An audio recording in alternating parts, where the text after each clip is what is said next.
Pool makhana తయారు చేసుకునే విధానం. కర్రీ స్టవ్ వెలిగించి కడాయి పెట్టి సరిపడినంత ఆయిల్ వేసి కట్ చేసి పెట్టుకున్న ఉల్లిపాయలు టమాటా ముక్కలను వేసి ఫ్రై చేయాలి.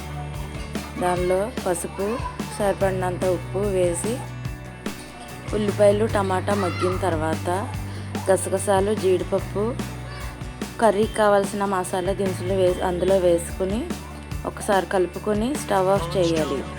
ఈ మిశ్రమం చల్లారేలోపు ముందుగానే కావలసిన పూల్ మకానాను డ్రై రోస్ట్ చేసుకుని పక్కన పెట్టుకోవాలి. స్టవ్ వెలిగించి ప్యాన్ పెట్టి సరిపడినంత ఆయిల్ని వేసి ముందుగా చూపించిన మిశ్రమాన్ని మిక్సీ పట్టుకొని అందులో వేసి బాగా ఫ్రై చేసుకోవాలి. మూత పెట్టి మరికొద్దిసేపు మగ్గనివ్వాలి. మగ్గిన తర్వాత మూత తీసి ఒక స్పూను అల్లం వెల్లిపాయ పేస్టు పచ్చిమిర్చి చీలికలను వేసి ఇంకొకసారి కలుపుకోవాలి. కలిపి మూత పెట్టుకొని మరికొద్దిసేపు మగ్గిన తర్వాత మూత తీసి 2 స్పూన్ల కారం ముందుగా డ్రై రోస్ట్ చేసి పెట్టుకున్న పూల్ మకానాన్ని కూడా అందులో వేసి బాగా పట్టించాలి. మసాలాకి కర్రీకి సరిపడినంత వాటర్ని యాడ్ చేసుకోవాలి.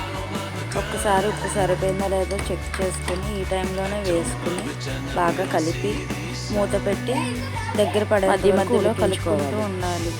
పైకి ఇలా నూనె వచ్చే వరకు ఉంచుకొని తేలే వరకు చివరిగా కట్ చేసి పెట్టుకున్న కొత్తిమీరని పైనుంచి పూల్ మకానా కర్రీ రెడీ అయిపోతుంది.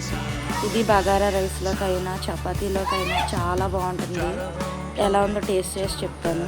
టేస్ట్ అయితే చాలా బాగుంది. అందరూ తప్పకుండా ట్రై చేయండి, లైక్ చేయండి, సబ్స్క్రైబ్ చేసుకోండి ప్లీజ్.